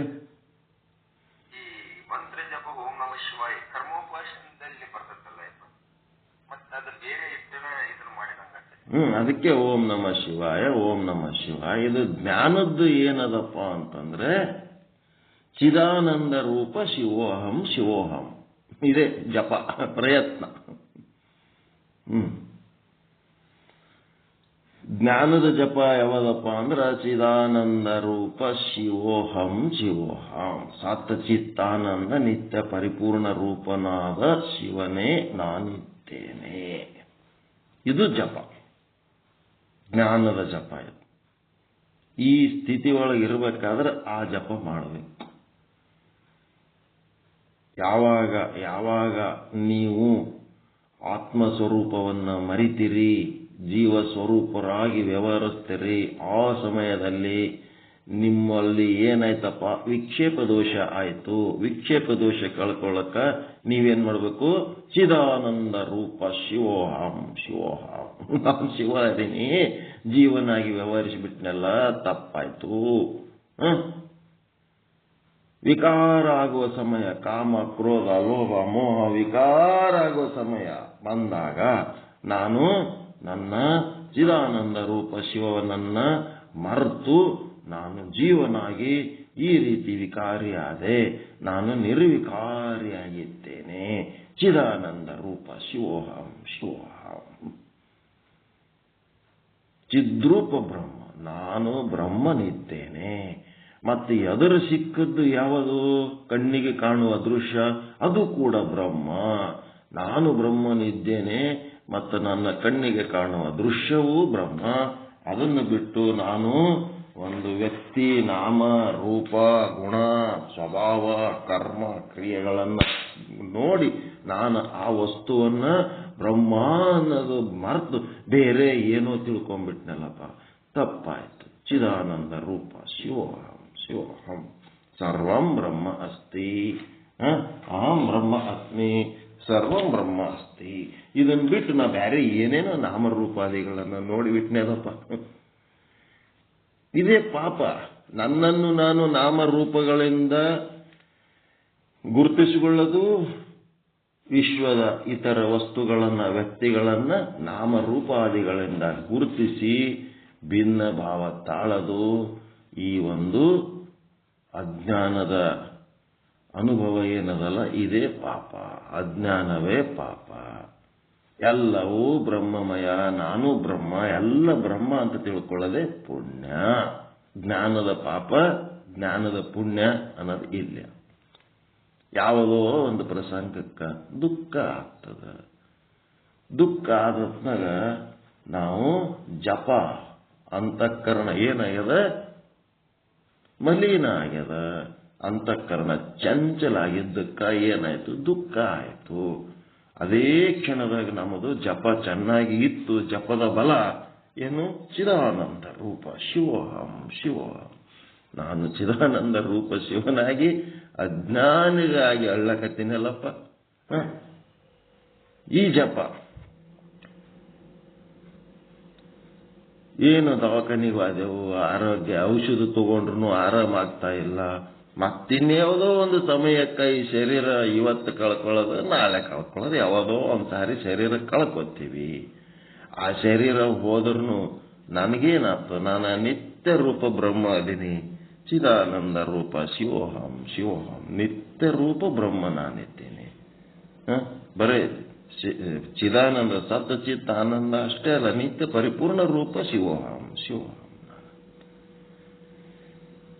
ನಾನು ಇಲ್ಲಿ ಒಂದು ವಿಳಾಸದಲ್ಲಿ ಅದೀನಿ ಅಂತ ಅಷ್ಟೇ ತಿಳ್ಕೊಂಡ್ರ, ಒಂದು ವಿಳಾಸ, ನಿಮ್ಮ ಮನಿ, ನಿಮ್ಮ ಅಡ್ರೆಸ್ಸು ಇಷ್ಟ್ರಾಗೆ ಇಲ್ಲ. ನೀವು ಮಠಾಕಾಶದಲ್ಲಿ ಘಟಾಕಾಶದಲ್ಲಿ ಅಷ್ಟೇ ಇಲ್ಲ, ಅದು ಆಕಾಶ, ಇಡೀ ವಿಶ್ವವ್ಯಾಪಕ ಆಕಾಶ, ಮಹಾಕಾಶ ಹೆಂಗದೋ ನೀವು ಇಡೀ ವಿಶ್ವವೆಲ್ಲ ತುಂಬಿ ವಿಶ್ವದ ಮುಲಾಜಿ ಇರ್ಲಾರ್ದಂಗೆ ವಿಶ್ವ ಎಲ್ಲ ಪ್ರಳಯ ಆಗಿ ಆದ್ರೂ ವಿಶ್ವಾತೀತರಾಗಿರುವಂತ ದೊಡ್ಡ ಚೇತನ ಸ್ವರೂಪ ನೀವು. ಅಂತ ಚೇತನ ನಾನದೀನಿ, ಪರಿಪೂರ್ಣ ಅದೀನಿ ಅನ್ನಂತ ಭಾವ. ಇದು ಚಿದಾನಂದ ರೂಪ ಶಿವೋಹಂ ಶಿವೋಹಂ. ಇದು ಪ್ರಾಕ್ಟೀಸ್ ಮಾಡಬೇಕಿದು, ಪ್ರಾಕ್ಟೀಸ್ ಮಾಡಬೇಕು. ನೀವು ಮೊದಲ ಶಿವೋಹಂ ಆದ್ರಿ, ನಿಮ್ಮ ದೃಷ್ಟಿಗೆ ಕಂಡದ್ದೆಲ್ಲ ಶಿವಮಯವೋ, ಎಲ್ಲ ಶಿವಮಯವೋ ಅಂತ ಭಕ್ತ ಶ್ರೀ ಹೇಳ್ದಾಗ ಒಂದು ಹಾಡಾದಲ್ಲ, ಅಲ್ಲಿ ಶಿವನನ್ನ ನೋಡೋದು ಬಿಟ್ಟು ಬೇರೆ ಏನಾರ ನೋಡ್ಲಕತ್ತೀವಿ ಅಂತಂದ್ರ ಪಾಪದ ಕೆಲಸ ನಡೆದದ. ನಾಮ ರೂಪಗಳ ದೃಶ್ಯ ಕಾಣ್ಲಕತ್ತೀವಿ, ನಮ್ಮನ್ನು ನಾವು ನಾಮರೂಪ ಅಂತ ತಿಳ್ಕೊಂಡಿವಿ, ಅದು ಪಾಪದ ಕೆಲಸ, ಅಜ್ಞಾನದ ಕೆಲಸ. ಹಿಂಗೆ ಮತ್ತೆ ಅಲ್ಲೇನು ಹೇಳಿದ್ರು ಪ್ರವಚನದಾಗ,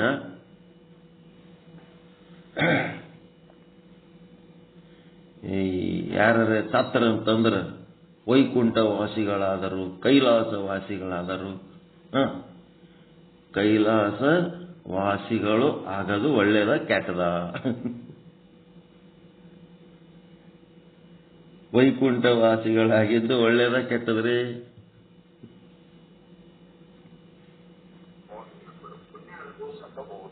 ಹೌದಲ್ರಿ? ಮತ್ತು ಆದ್ಮೇಲೆ ಕೆಳಗೇನ್ ಬರೀತೀರಿ? ಕೈಲಾಸ ವಾಸಿಗಳಾಗಿದ್ದಕ್ಕೆ ವಿಷಾದಿಸುತ್ತೇವೆ, ದುಃಖ ಪಡ್ತೀರಿ. ಅವ್ರ ಕೈಲಾಸಕ್ಕೆ ಹೋದ್ರೆ ನೀವ್ಯಾಕೆ ದುಃಖ ಪಡ್ತೀರಿ?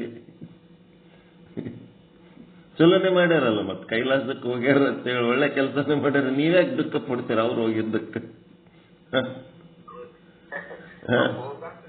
ವೈಕುಂಠ ವಾಸಿಗಳಾದ್ರೆ ದುಃಖ ಪಡ್ತೀರಿ, ನೀನ್ಯಾಕೆ ದುಃಖ ಪಡ್ತಪ್ಪ? ಅವತ್ ವೈಕುಂಠಕ್ಕೆ ಹೋಗ್ಯಾನ, ಒಂದ್ ಕಡೆ ವೈಕುಂಠಕ್ಕೆ ಹೋಗ್ಯಾನ ಅಂತ ಹೇಳಕ್ಕೆ ಒಳ್ಳೆ ಸುದ್ದಿ ಹೇಳ್ತಿದೆ, ಮತ್ತ ದುಃಖ ಪಡೋದು ಏನಿದೆ ನಿಂದು?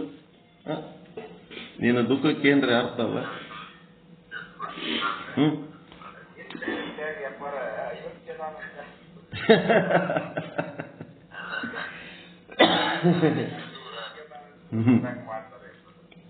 ಭಾರಿ ಮಜಾ ಇಟ್ಟ, ಭಾರಿ ನಗಿಸ್ತಾರವರೆಲ್ಲ. ಒಂದು ಸುಳ್ಳು ಹೇಳ್ತೀರಿ, ಒಂದು ಕರೆ ಹೇಳ್ತೀರಿ. ಅವ ಕೈಲಾಸಕ್ಕೆ ಹೋಗಿದ್ದು ಸುಳ್ಳ, ನೀವು ದುಃಖ ಪಟ್ಟದ್ದು ಕರೆ. ಸುಮ್ನೆ ಏನಾರ ಹೇಳ್ತಾರೆ. ನೀವೇನ್ ನೋಡಿರ? ಕೈಲಾಸ ನೋಡಿರ? ವೈಕುಂಠ ನೋಡಿರ? ಎಲ್ಲ ಕಡೆ ಪೇಪರ್ನಾಗ ವೈಕುಂಠ ವಾಸಿಗಳಾಗಿದ್ದಕ್ಕೆ ವಿಷಾದಿಸುತ್ತೇನೆ. ವಿಷಾದ ಪಟ್ಟದ್ದು ಮಾತ್ರ ಕರೆ. ಯಾಕಂದ್ರೆ ಏನು ಗೊತ್ತಿಲ್ಲದಕ್ಕೆ ನಿಮ್ಮ ಮನೆ ಬರ ವಿಷಾದ ಪಡೋದು ಬಿಟ್ರೆ ಬೇರೆ ಗತಿಯಲ್ಲ. ಆದ್ರೆ ಕೈಲಾಸವಾಸಿಗಳಾದರೂ ವೈಕುಂಠವಾಸಿಗಳಾದರೂ ತಿಳ್ಕೊತಿರಲ್ಲ, ಅದು ಸುಳ್ಳ. ಎಷ್ಟೋ ಜನ್ಮ ಈ ದೇಹ ನಾನಲ್ಲ ಅಂತೇಳಿ ಅವನು ತಿಳ್ಕೊತಾನ, ಅವನು ಸತ್ತ ಮೇಲೆ ಕೈಲಾಸವಾಸಿ ಅಲ್ಲ, ಬದುಕಿರೋದ್ರಿಗೆ ಕೈಲಾಸವಾಸಿ ಆಗಿರ್ತಾನ. ಸತ್ತ ಮೇಲೆ ಕೈಲಾಸವಾಸಿ ಏನಾಗ್ತಾನೆ ಅವನಿಗೆ ಗೊತ್ತು. ಸತ್ತ ಮೇಲೆ ಭಾರಿ ಒಳ್ಳೆ ಇದು ಪಾಂಪ್ಲೆಂಟ್ ಹಾಕ್ತೀನಿ. ಇದು ಪಾಂಪ್ಲೆಂಟ್ ಪ್ರಿಂಟ್ ಮಾಡಿದ್ದು ಸ್ವಚ್ಛ ಇದಾಗದ. ಆ ಸ್ವಾಮಿಗಳು ಏನೇನದಾರ ಎಲ್ಲರದು ಕಾಂಟ್ಯಾಕ್ಟ್, ಎಲ್ಲರಿಗೆ ಗೌರವಿಸ್ರಿ, ಎಲ್ಲರೂ ಒಳ್ಳೆ ಜನ, ಒಳ್ಳೆ. ಅದು ಫೋಟೋ ತೆಗೆದು ಹಾಕ್ತೇನೆ, ನೋಡಂತ. ನೆಕ್ಸ್ಟ್ ಏನಪ್ಪ? ಪ್ರತ್ಯಕ್ಷ ಜ್ಞಾನ, ಪರೋಕ್ಷ ಜ್ಞಾನ. ಮುಂದೋಗಮ್ಮ, ಹಿಂಗೆ ವಟ ವಟ ಅನ್ಕೋತ ಕುಂದ್ರ.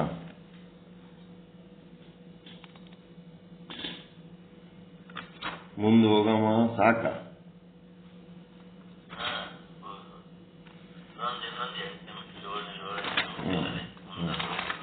ಆಯ್ತು, ಇದಿಷ್ಟು ಮುಗಿದೇ ಹೋಗ್ತದೆ ಈಗ 8 ನಿಮಿಷನಾಗ. ಮುಂದೆ 191ನೇ ವಿಷಯ ಅಂಕದೊಳಗ ಪ್ರಮಾಣಗಳ ಕಥನ ಅಂತ ಚಾಲು ಆಗ್ತದೆ. ಇಲ್ಲಿ ಒಂದು ಘಟ್ಟ ಮುಗಿಸ್ತಾರೆ ನನ್ನ. ವೃತ್ತಿ ಮತ್ತು ಘಟವು ಎರಡೂ ಒಂದೇ ದೇಶದಲ್ಲಿ ಸ್ಥಿತವಾಗಿರುವುದರಿಂದ ಘಟದ ಜ್ಞಾನವು ಪ್ರತ್ಯಕ್ಷವೆಂದು ಹೇಳುತ್ತಾರೆ. ಏನಿಂಗಂದ್ರ ವೃತ್ತಿ ಮತ್ತು ಘಟವು ಎರಡೂ ಒಂದೇ ದೇಶದಲ್ಲಿ ಸ್ಥಿತವಾಗಿರುವುದರಿಂದ ಘಟದ ಜ್ಞಾನವು ಪ್ರತ್ಯಕ್ಷವೆಂದು ಹೇಳುತ್ತಾರೆ. ಏನಿಂಗಂದ್ರೆ ಏನ್ ಅರ್ಥ ಮಾಡ್ಕೊಂಡ್ರಿ?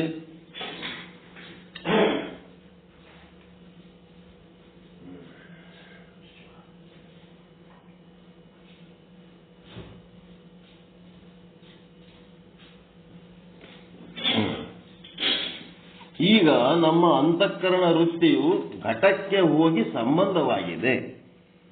ನಿಮ್ಮ ಅಂತಃಕರಣ ವೃತ್ತಿ ಹೋಗಿ ಏನಾಗಿದೆ? ಘಟಕ್ಕೆ ಸಂಬಂಧ ಆಗ್ಯದ.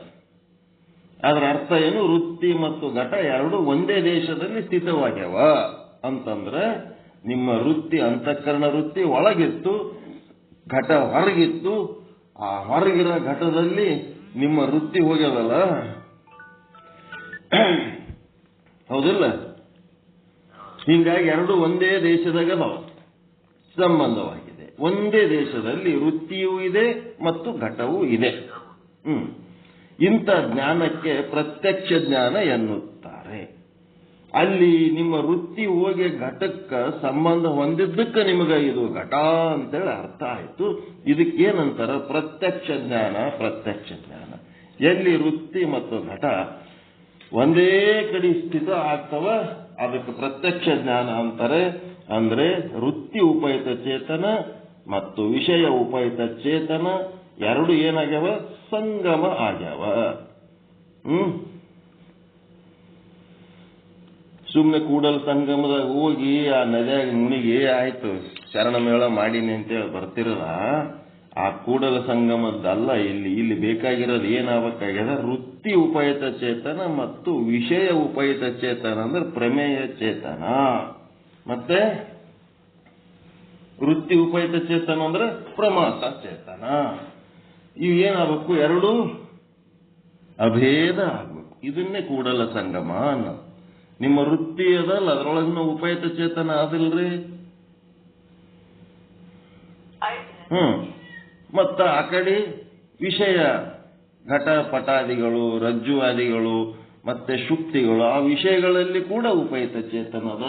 ಆ ಎರಡೂ ಚೇತನಗಳದ್ದು ಸಂಗಮ ಆಗಬೇಕು. ಅದಕ್ಕೆ ಏನಾಗ್ತದ? ಅಲ್ಲಿ ಅಭೇದ ಆದಾಗ ಆ ವಸ್ತುವಿನ ಜ್ಞಾನ ಆಯ್ತು ಅಂದ್ರೆ ಇದಕ್ಕೆ ಪ್ರತ್ಯಕ್ಷ ಜ್ಞಾನ ಅಂತಾರ. ಪ್ರತ್ಯಕ್ಷ ಜ್ಞಾನ. ಯತ್ರ ಯತ್ರ ಧೂಮಃ ತತ್ರ ತತ್ರ ವೈನಿಯಿ. ಇಲ್ಲೇನದ? ಇಲ್ಲಿ ಬೆಂಕಿ. ಅದು ನಿಮ್ಮ ವೃತ್ತಿಯನ್ನ ಬೆಂಕಿ ಹತ್ರ ಹೋಗ್ಯದೇನಲ್ಲಿ? ಇಲ್ಲ. ಇಲ್ಲಿ ಬೆಂಕಿ ಅದು ಪರೋಕ್ಷ ಜ್ಞಾನ. ಅಲ್ಲಿ ಹೊಗೆ ಆದಂತ ಹೇಳಿ ನೀವು ಗುರುತಿಸಿರಿ ಅಷ್ಟೇ. ಅಲ್ಲಿ ಬೆಂಕಿ ಆದಂತ ಅದು ಪ್ರತ್ಯಕ್ಷ ಜ್ಞಾನ ಅಲ್ಲ, ಅದು ಪರೋಕ್ಷ ಜ್ಞಾನ. ವೃತ್ತಿ ಎಲ್ಲದ? ಹೊಗೆ ತನಕ ಅದಷ್ಟೇ, ಬೆಂಕಿ ತನಕ ಇಲ್ಲ. ನಿಮ್ಮ ವೃತ್ತಿ ಹೋಗಿ ಹೊಗೆ ಗುರುತಿಸೋದಷ್ಟೇ. ಆದ್ರೆ ನೀವು ವೃತ್ತಿ ಹೋಗಿ ಹೊಗೆ ಆವರಣ ಭಂಗ ಮಾಡ್ಯದ. ನೀವು ತಿಳ್ಕೊಂಡದ್ದೇನು ಇಲ್ಲಿ ಹೊಗೆ ಅದತ್ ಅಷ್ಟೇ ತಿಳ್ಕೊಳ್ಳೋದು ಬಿಟ್ಟು ಅಲ್ಲಿ ಬೆಂಕಿ ಅದತ್ತ ತಿಳ್ಕೊಂಡಿರಲ್ಲ. ಅದು ಏನಾಯ್ತು? ಆಭಾಸ. ಆ ಬೆಂಕಿ ಆದಂತ ತಿಳ್ಕೊಂಡದ್ದು ಏನದ? ಅಪ್ರತ್ಯಕ್ಷ ಜ್ಞಾನ ಅಂದ್ರೆ ಪರೋಕ್ಷ ಜ್ಞಾನ. ಇದು ಅನುಮಾನ ಪ್ರಮಾಣ ಅಂತಾರೆ ಇದಕ್ಕೆ. ಹೊಗೆಯದು ಪ್ರತ್ಯಕ್ಷ ಜ್ಞಾನ. ನಿಮಗೆ ಹೊಗೆ ಇದೇನಾಗ್ಯದ? ಹೊಗೆ ತನಕ ನಿಮ್ಮ ವೃತ್ತಿ ಹೋಗ್ಯದಲ್ಲ, ಹೊಗೆ ಗುರುತಿಸಿರಲ್ಲ. ಇದು ಹೊಗೆಯದು ಪ್ರತ್ಯಕ್ಷ ಜ್ಞಾನ. ಮತ್ತ ಅಂದ್ರೆ ಅಪರೋಕ್ಷ ಜ್ಞಾನ. ಬೆಂಕಿ ಕಂಡಿಲ್ಲ. ಬೆಂಕಿ ಕಂಡಿಲ್ಲ ಆದ್ರೆ ಅದು ಬೆಂಕಿ ಆದಂತ ತಿಳ್ಕೊಂಡಿರಲ್ಲ. ಅದು ಬೆಂಕಿದು ಅಪ್ರತ್ಯಕ್ಷ ಜ್ಞಾನ ಅಥವಾ ಪರೋಕ್ಷ ಜ್ಞಾನ. ಹೆಂಗದ ನೋಡ್ರಿ. ಪ್ರತ್ಯಕ್ಷ ಅಪ್ರತ್ಯಕ್ಷ ಎರಡು ಒಂದರಾಗೆ ಅವೆ. ಹೊಗೆ ನೋಡಿರಿ, ನಿಮ್ಮ ವೃತ್ತಿ ಹೊಗೆಯನ್ನು ಗುರುತಿಸದ. ನಿಮ್ಮ ಆಭಾಸ ಮತ್ತು ವೃತ್ತಿಗಳು ಕೂಡಿ ಹೊಗೆಯನ್ನು ಗುರುತಿಸವ. ಅದು ಪ್ರತ್ಯಕ್ಷ ಜ್ಞಾನ ಆಯ್ತು. ಬೆಂಕಿ ನೋಡ್ಲಾರ್ದೆ ನಿಮ್ಮ ಆಭಾಸ ಅವನು ತನ್ನ ಅನುಭವದಿಂದ ಏನ್ ಮಾಡ್ಯಾನ? ಎಲ್ಲಿ ಹೊಗೆ ಇರ್ತದ ಅಲ್ಲಿ ಬೆಂಕಿ ಇರ್ತದ ಅಂತೇಳಿ ಯತ್ರ ಯತ್ರ ಧೂಮಃ ತತ್ರ ತತ್ರ ವಹಿನಿಹಿ. ವಹಿನಿ ತೆಳಗ ನ ಗೊತ್ತು ಕೊಡ್ಬೇಕು. ವಹನ ತೆಳಗ್ ಹೀ ಮಾಡ್ಬೇಕದು. ಮತ್ತೆ ಮುಂದೆ ಎರಡು ವಿಸರ್ಗ ಅಂತಿರಲ್ಲ, ಜೀರೋ. ನಮಃ ಅಂತ ಹೆಂಗ್ ಮಾಡ್ತೀರಿ? ವೈನಿಹಿ. ಯತ್ರ ಯತ್ರ ಧೂಮಃ ತತ್ರ ತತ್ರ ವೈನಿಹಿ. ಅಲ್ಲಿ ಹೊಗಿದು ಮತ್ತ ಬೆಂಕಿದು. ಹೊಗಿದೇನದ? ಪ್ರತ್ಯಕ್ಷ ಜ್ಞಾನ. ಬೆಂಕಿದು ಪರೋಕ್ಷ ಜ್ಞಾನ. ಹೊಗೆಯಲ್ಲಿ ಏನಾಗ್ಯದ? ಅಸತ್ವ ಪಾದಕ ಆವರಣ, ಅಭಾನ ಪಾದಕ ಆವರಣ ನಿವೃತ್ತಿಯಾಗಿವೆ.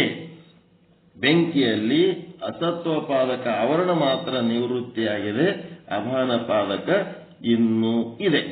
ಬೆಂಕಿ ಪೂರ್ತಿ ಕಂಡಿಲ್ಲ. ಹೊಗೆಯೊಳಗ ಇದು ಹೊಗೆ ಅಂತೇಳಿ ಗುರುತಿಸಿ ಎರಡೂ ಕೆಲಸ ಆಗ್ಬಿಟ್ಟಾವ. ಅಸತ್ವ ಪಾದಕ ಅಭಾನ ಪಾದಕ ಎರಡೂ ಆಗ್ಯಾವ ಇಲ್ಲಿ. ಆದ್ರೆ ಬೆಂಕಿ ಒಳಗ ಇನ್ನೂ ಬೆಂಕಿ ನೋಡಿಲ್ಲ, ಒಂದು ಊಹೆ ಅದಷ್ಟೇ. ಅಸತ್ವ ಪಾದಕ ಆವರಣ ಅಷ್ಟೇ ಅಲ್ಲಿ ಬೆಂಕಿ ಆದ ಅನ್ಸದ, ಬೆಂಕಿ ನೋಡಿದ್ರೆ ಅಪಾನ ಪಾದಕ ಆವರಣನು ನಿವೃತ್ತಿ ಆಗ್ತಿತ್ತು. ಬೆಂಕಿ ಕಾಣಿಲ್ಲ, ಹೀಗಾಗಿ ಅಲ್ಲಿ ಅಪಾನ ಪಾದಕ ಆವರಣ ಇನ್ನೂ ಇದೆ. ಅಂತಃಕರಣ ವೃತ್ತಿ ಏನೋ ಘಟಾಕಾರವಾಗಿದೆ, ಆದರೆ ಘಟದೊಡನೆ ವೃತ್ತಿಯ ಸಂಬಂಧವಾಗಿರುವುದಿಲ್ಲ. ವೃತ್ತಿ ಏನಾಗ್ಯದ, ಘಟಾಕಾರ ಆಗ್ಯದ, ಘಟದೊಡನೆ ಸಂಬಂಧವಾಗಿರುವುದಿಲ್ಲ. ಯಾರೋ ಘಟ ಅಂತ ಒಂದು ಶಬ್ದ ಹೇಳಿದ್ದು ಕೇಳಿ ಅಂತಃಕರಣ ವೃತ್ತಿ ಘಟಾಕಾರವಾಯಿತು, ಆದರೆ ಅಲ್ಲಿ ಘಟವೂ ಇಲ್ಲ, ಘಟದ ಸಂಬಂಧವೂ ಇಲ್ಲ. ಹೀಗೆ ಅಂತರದಲ್ಲಿಯೇ ಒಳಗೆ ಘಟಾಕಾರವಾಗಿದೆ. ಇಂಥ ಜ್ಞಾನವನ್ನ ಘಟದ ಪರೋಕ್ಷ ಜ್ಞಾನವೆಂದು ಹೇಳಲ್ಪಡುತ್ತದೆ. ಮನದೊಳಗಿನ ಮಂಡಿಗೆ. ಮನದೊಳಗಿನ ಮಂಡಿಗೆ ಅಂದ್ರೇನು? ಯಾರೋ ಒಬ್ಬರು ಘಟ ಅಂದುಬಿಟ್ರು, ಕೊಡ ಅಂದ ಕೂಡ್ಲೇನೆ ಅಲ್ಲಿ ಕೊಡನೇ ಇಲ್ಲ.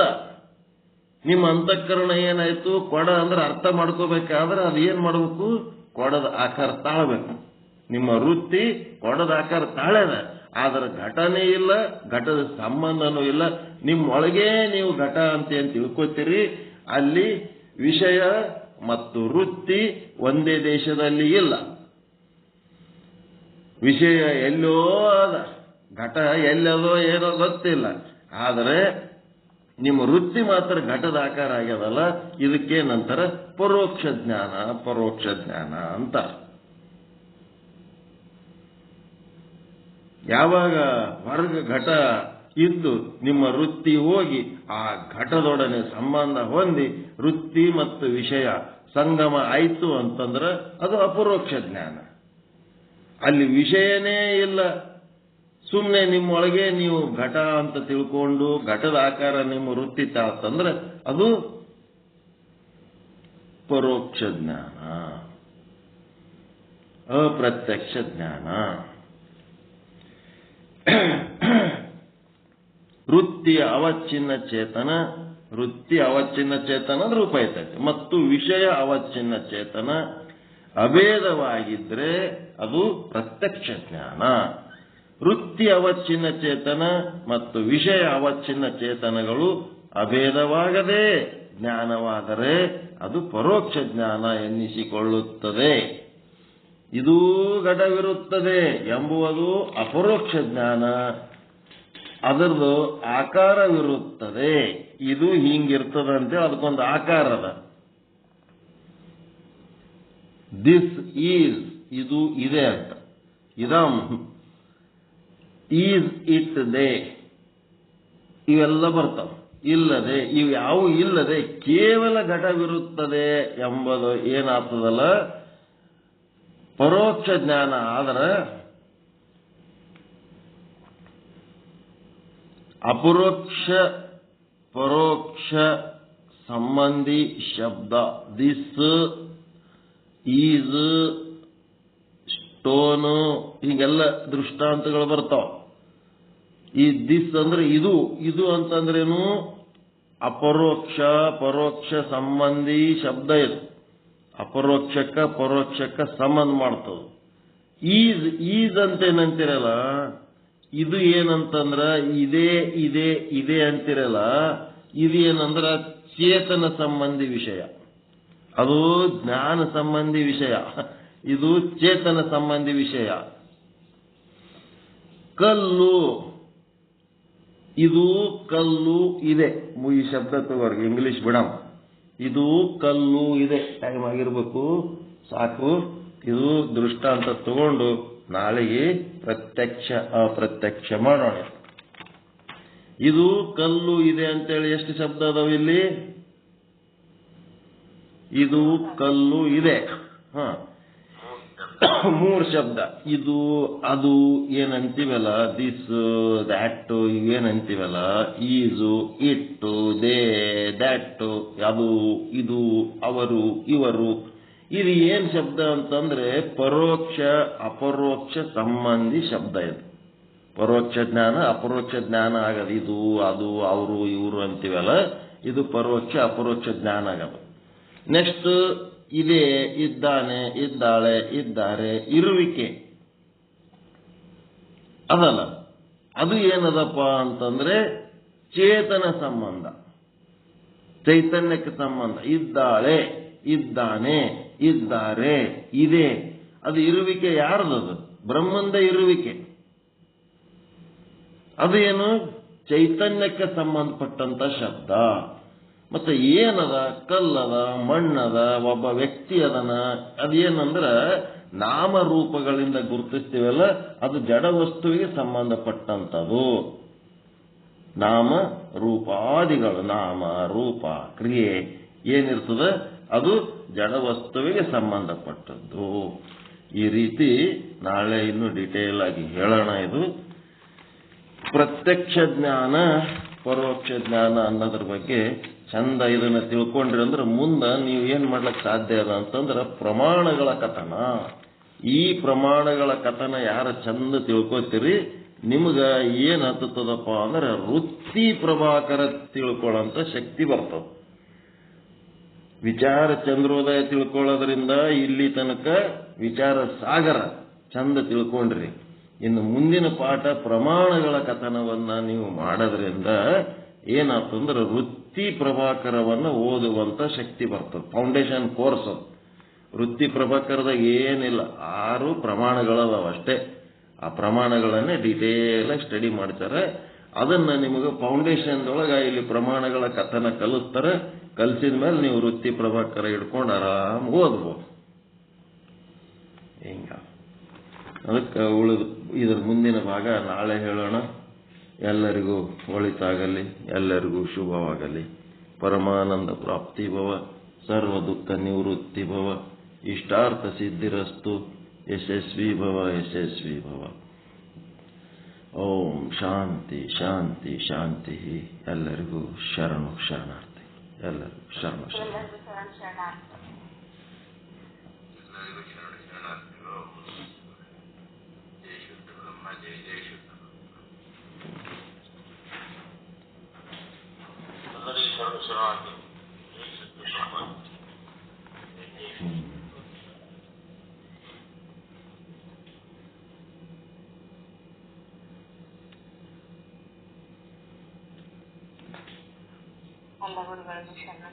ಮಂಗಳಾರತಿ ಮಾಡೋದೆಲ್ಲ ಸಂಜೆಗೆ ಇಟ್ಕೊಂಡ್ಬಿಡ್ರಿ. ಬೆಳಗ್ಗೆ ಏನ್ ಮಂಗಳಾರತಿ ಮಾಡೋದು ಬೇಕಾಗಿಲ್ಲ. ಎಲ್ಲರೂ ಶರಣಾರ್ಥಿ ಅಂತ ಹೇಳಕ್ಕೆ ಆ ಕಡೆ ಜಾಯ್ನ್ ಆಗಿಬಿಡೋದು. ಟೈಮ್ ಇರಲ್ಲ. ರಾತ್ರಿ ಮಂಗಳಾರತಿ ಫಸ್ಟ್ ಕ್ಲಾಸ್ ಮಾಡ್ರಿ. ಟೈಮ್ ಇರ್ತದೆ, ಎಲ್ಲ ಇರ್ತದೆ. ಸಂಜೆ ಪಾಠಕ್ಕೆ ಎಲ್ಲರೂ ಜಾಯ್ನ್ ಆಗ್ಬೇಕು. ಬಿಡಬೇಡ್ರಿ ಯಾರು. ನಾನು ಸಂಜೆನೂ ತೋತೀನಿ, ಬೆಳಗ್ಗೆನೂ ತೋತೀನಿ. ನಂದೇ ಪಾಠ ಅದು. ನಾ ಯಾವಾಗ ಹೇಳ್ತೀನಿ ಅವಾಗ ಜಾಯ್ನ್ ಆಗೋದು, ನಾನು ಇರ್ಲಾರ್ದಾಗ ಬಿಡೋದು. ಅವೆಲ್ಲ ಜಾಸ್ತಿ ಬುದ್ಧಿಗಳು ಬಿಟ್ಟು ಬಿಡ್ರಿ. ಎಲ್ಲ ಪಾಠಗಳು ನಿಮ್ಮವೇ. ಮನಸ್ಸಿನ ಕೆಲಸಕ್ಕೆ ಹೋಗ್ಬೇಡ್ರಿ, ಅರಿವಿನ ಕೆಲಸಕ್ಕೆ ಬರ್ರಿ. ಓಕೆ, ಚೇಂಜ್ ಮಾಡ್ಕೊಳ್ರಿ.